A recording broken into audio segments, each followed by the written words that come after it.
dari rumah Jokowi, ya kemudian mengatakan kalau penelitian terbaru 2 bulan. Penelitiannya kapan?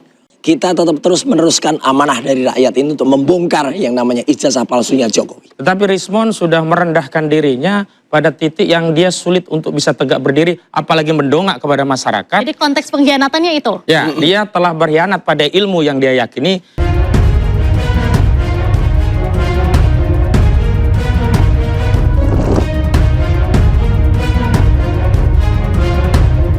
Dan hari ini saudara RHS bersama dengan lawyernya datang ke kami untuk menanyakan perkembangan permohonan restoratif justice yang diajukan oleh saudara RHS dengan kesadarannya. Oleh karena itu, temuan saya sebelumnya yang telah melukai keluarga Pak Jokowi dan Pak Jokowi sendiri, saya sebagai peneliti menyatakan minta maaf secara gentleman kepada keluarga Bapak Jokowi.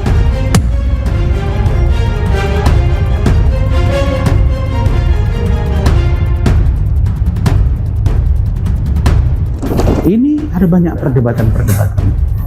Karena itu maka kalau Anda ingin tulus minta maaf, maka Anda harus datang, gentle, tunjukkan bahwa benar Rismon Hassolusiani berkeliru selama ini.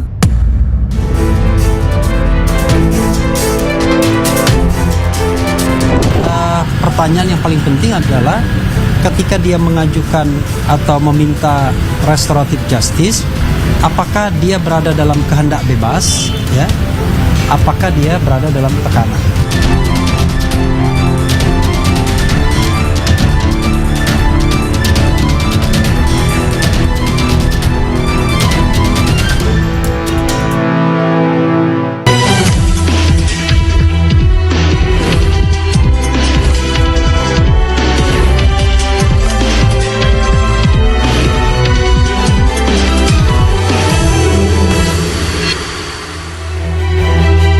Rismon Syaniper tersangka kasus fitnah ijazah Jokowi mengajukan restoratif justice mengikuti jejak Egy Sujana dan Damai Hari Lubis.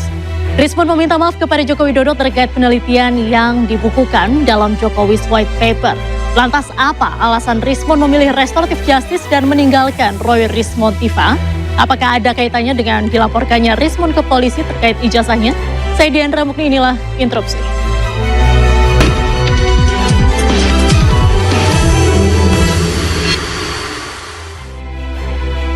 Baik pemirsa, pada malam hari ini kami sudah kedatangan 4 narasumber. Di sebelah kiri saya sudah ada Mas Roy Suryo, sahabat dari Rismon Syaniper. Bagaimana kabarnya malam ini, Bang? Alhamdulillah, dan tetap sahabat saya. Masih tetap jadi sahabat? Iyalah, kan ini bulan baik dan kita mendoakan moga-moga Rismon itu dapat hidayah. Amin. Baik, selanjutnya ada Bung Ahmad Kozinudin, pengacara Roy Suryo CS. Bagaimana kabarnya malam hari ini, Bang? Alhamdulillah, baik. Ya. Baik. Selanjutnya di sebelah kanan saya sudah ada Bung Freddy Damanik, Sekjen DPP Projo. Bagaimana malam ini, Bang? Alhamdulillah baik juga, Mbak. Baik, dan selanjutnya ada Bung Rasman Arif Nasution, Ketum Kami Jokowi Gibran. Bagaimana kabarnya malam ini? Alhamdulillah, Assalamualaikum warahmatullahi wabarakatuh. Selamat malam. Waalaikumsalam warahmatullahi wabarakatuh. Baik, untuk rules of the game-nya, kepada para narasumber silakan berdebat, silakan adu gagasan. Jika dikritik gak boleh baper, dan jangan lupa kalau ingin memotong pembicaraan satu sama lain, silakan interupsi. Katakan interupsi. Baik, langsung saja saya mau ke Mas Roy. Ya. Bagaimana tanggapannya pengajuan restoratif justice oleh Rismon Ya, meskipun Syaniper? saya tadi bilang sahabat, tapi justru sahabat itu kalau ada orang yang salah ya harus kita katakan dia salah. Atau katakan dia nggak sesuai dengan apa yang kita maksudkan. Jadi artinya gini, ya itu hak dia untuk dia mengajukan sekarang. Dan moga-moga memang pilihan dia itu adalah pilihan yang terbaik setidak-tidaknya bagi dia dan keluarganya. Ya, bahwa mungkin itu tidak cocok atau tidak sesuai dengan pilihan kami, tentu.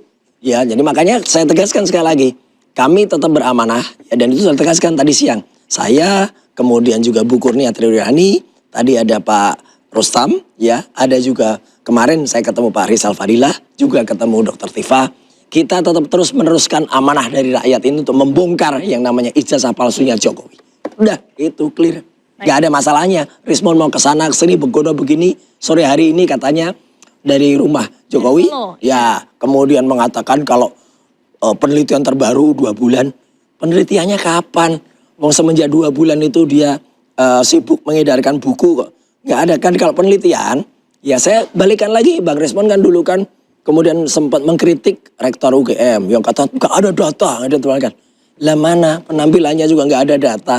Jadi silahkan kalau Bang Rismon mau menjelaskan itu, tapi itu tidak mengurangi kami juga tidak mengurangi kesaksian dari para guru besar, ya ada profesor, ada doktor yang sudah dan itu semua dituangkan dalam berita acara pemeriksaan sah itu di bawah hukum dan Rismon pun statementnya itu sudah ada di KIP ketika dia menjadi ahli. Baik. Kemudian di sidang CLS itu nggak bisa dicabut begitu saja dengan statement yang cuman gitu, nggak bisa. Baik.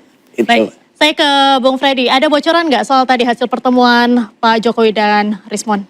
Ya, jujur sampai sekarang kita belum dapat informasi. Ya, saya juga sudah menanyakan ke sana, tapi belum ada. Tapi kami yakin pasti nggak lama lagi juga kita akan mendapat arahan. Tapi begini,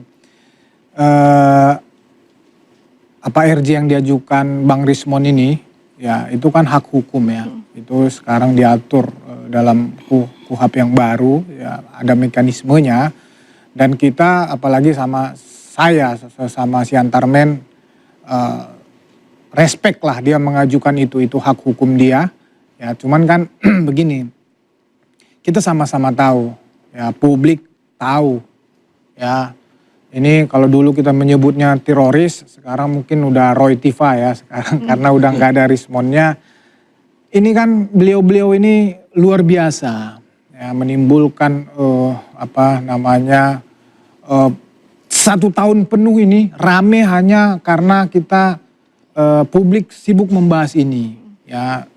Yang menjadi pertanyaan adalah apakah dengan RJ, dengan permintaan maaf yang disampaikan Bang Rismon ini RJ ini kan kembali ke keadaan semula.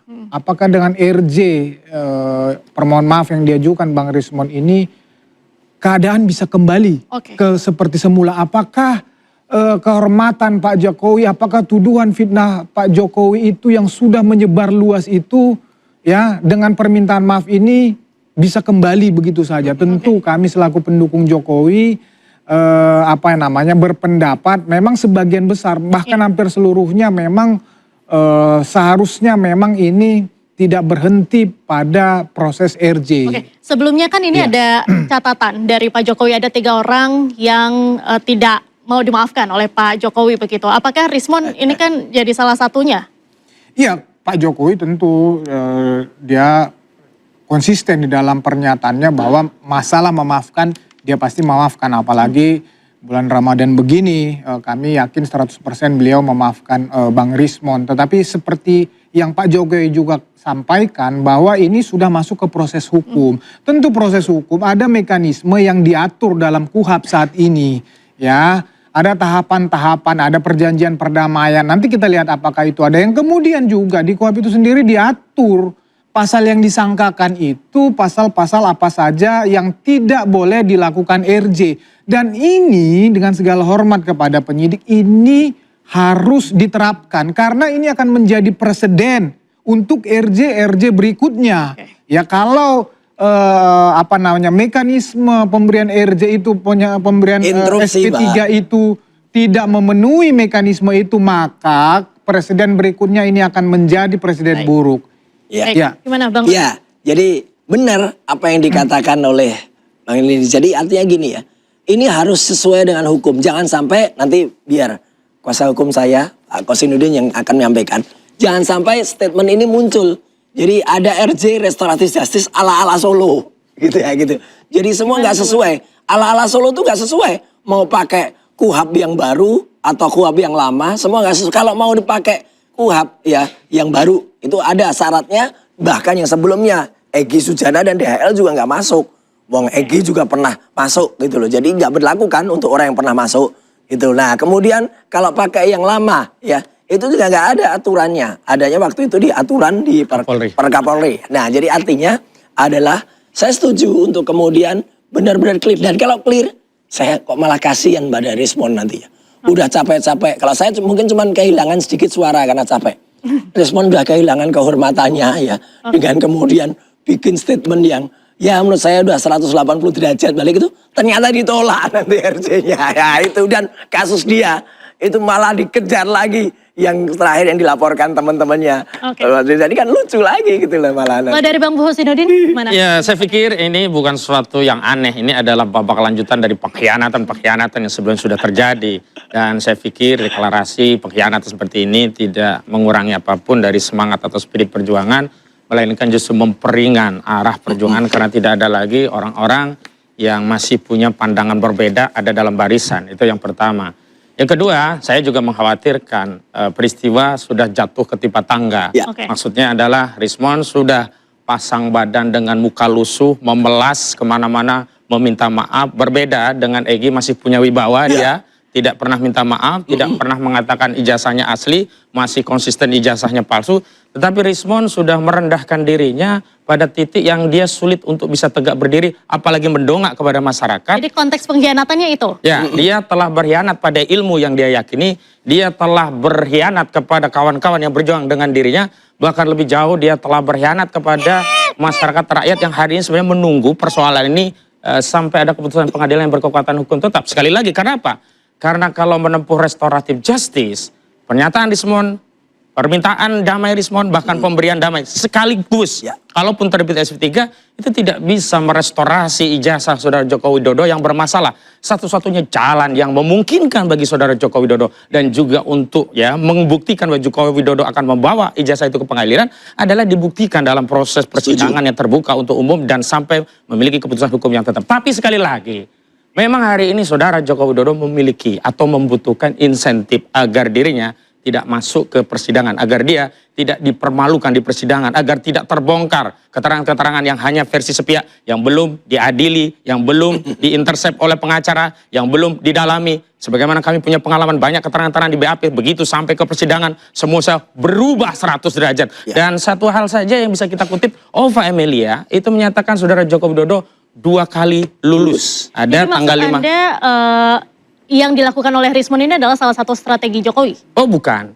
ini adalah strategi Rismon untuk keluar. Tetapi ini bagian dari rangkaian apa yang saya sebut sebagai adu domba dan pecah belah kubu Jokowi untuk menghilangkan spirit dari perlawanan, sekaligus dia berusaha mencoba mencari tambahan dalih legitimasi untuk berhenti dari kasus ini dengan alasan terjadi berdamaian lalu direstorasi. Tapi sekali lagi tidak ada restorasi untuk kepalsuan. Kenapa? Restorasi itu hanya memungkinkan dengan sebuah keputusan pengadilan yang berkekuatan. Ya, sedikit saya tambahkan. Sedikit.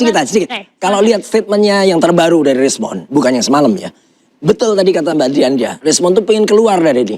Bahkan kemudian mengatakan saya dimanfaatkan oleh partai politik. Partai politik yang mana yang memanfaatkan dia? Nggak ada. Dia sendiri yang kemudian dengan seteguh hati berbekal ilmu pengetahuannya, dan itu kita bangga tadinya. Tapi kalau sekarang begitu ya apa jadinya yang dia lakukan? Dan ini yang lucu, dia bilang kalau dia sudah melakukan penelitian selama 2 bulan. Nah, sebelum ini Bung Roy sama Rismon apakah ada komunikasi? Nggak ada, bahkan komunikasi terakhir itu tanggal 26 Februari yang lalu. Itu ketika Dr. Tifa tuh melonsing buku. Ada buku Nia di situ. Ada juga Rismon, ada juga Pak Rustam di situ, ya. Dan dia masih berkata dengan lantangnya, dengan garangnya soal Gibran Endgame. Dan ketika launching buku yang ada Neuropolitika Dr. Tifa ini, dia gambarnya samurai. Itu Rismon masih terima. Dan tanggal 25 Februari, Rismon masih mencuitkan dalam akun X-nya, Twitternya. Dia masih jelas mengatakan bahwa ijazah Jokowi yang diposting atau yang ditemukan oleh Bonatua itu adalah janggal karena ijazah yang sama digunakan 2 kali, tahun 2005 dan 2010. Itulah masih Rismon yang ada. Kalau kemudian dia mengatakan penelitian selama 2 bulan, ya kita lihat aja penelitian apa itu. Nah, gitu. Bung Roy ini terakhir komunikasi boleh dikonfirmasi kapan? 26 Februari?